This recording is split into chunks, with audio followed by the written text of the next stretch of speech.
Otis Miller was a legendary outlaw gunslinger, the leader of the creatively named gang the Otis Miller Boys, believed within the Red Dead universe to have carried out the first train robbery in 1866, which turned Otis Miller into an infamous figure, and as a result of his new infamy, or just outright fame by the looks of it, he became the protagonist of many dime novels. And though by the events of Red Dead Redemption 2, Otis Miller was shot and killed by another member of his gang, leaving behind at the time a 6-year-old son named Otis Miller Jr. This guy loves naming things after himself. He also left behind some treasure that we can find, including a very lovely revolver. Now you can head straight to this location and pick up the revolver if you want to, but that's not the full story, it's just the end part. And since most people already know about this and where to find this treasure, just sit back and enjoy the ride. We're going to be revisiting a handful of places that we've been to before, so if it seems like I'm treading over familiar territory, that's because I am. But don't worry, it's all chill. Firstly, in the Blackwater Ledger issue 68, we can learn of what has become of Otis Miller's son, and it reads as follows.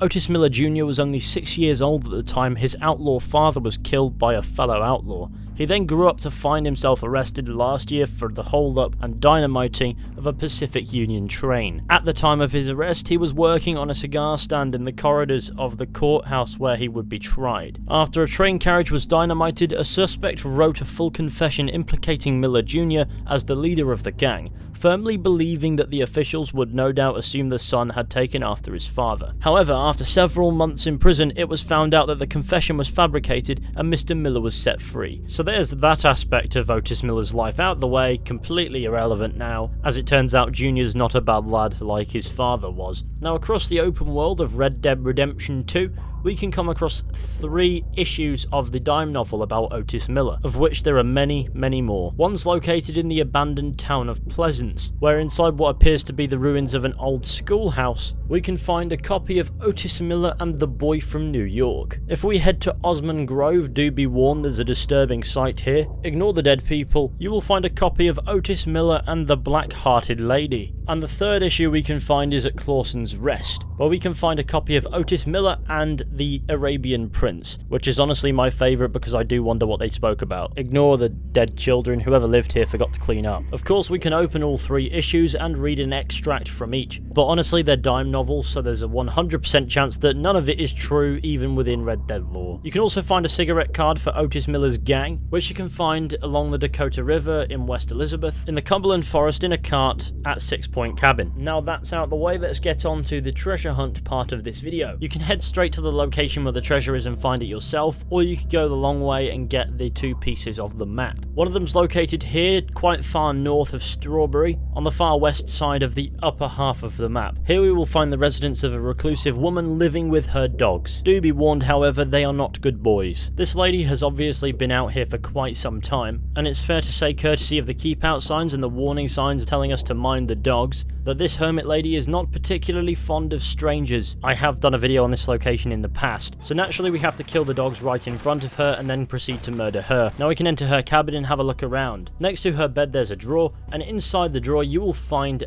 a torn part of the map. There are some writings on the back, but we can't make those out yet, as we only have half of them. The other half of the map is located really far east. In fact, this one's north of Annisburg. Again, similar setup, hermit establishment, warning people not to trespass. Upon approach, the resident warns us to stay back. Of course, we completely ignore this and murder him. He'll thank us later. Inside the man's house in a drawer, we will find the other half of the torn map. Now we have the full thing directing us to a location, and some writing on the back to read. On the back of the now mended treasure map, it reads as follows. My life is threatened daily and the whole world seems pitted against me. I have been hunted for many years and charged for numerous crimes of which I am innocent. Many brave fellows, not a coward or a liar among them, have died for riding with me. I fear betrayal and am constantly looking over my shoulder. I am hiding these personal effects for safekeeping until I am able to prove my innocence, and will be living with my wife and the Tatum brothers, the last loyal friends I have left.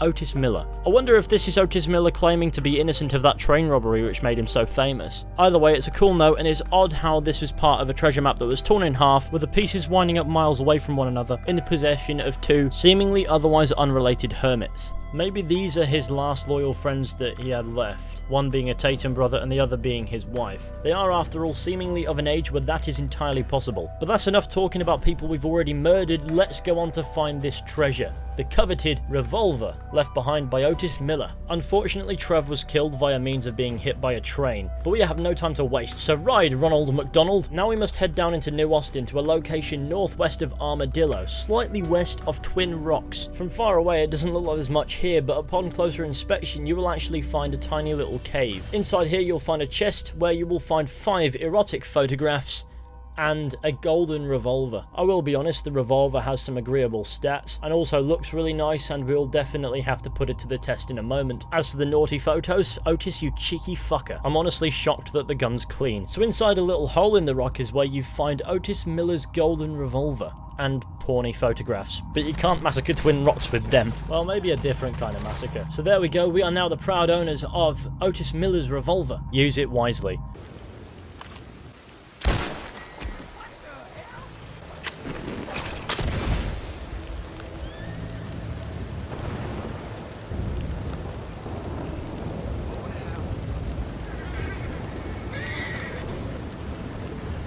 Well, that was satisfying. And that does conclude this video. However, I thought to conclude it, we should listen to the song that you can hear in camp about Otis Miller. So, thank you all for watching this video. I hope you enjoyed. Be sure to go ahead and leave a like, subscribe, share the channel with your friends and all that wonderful stuff. That would be fantastic. And with any luck, I'll catch you all very soon with another video at some point. But until then, goodbye.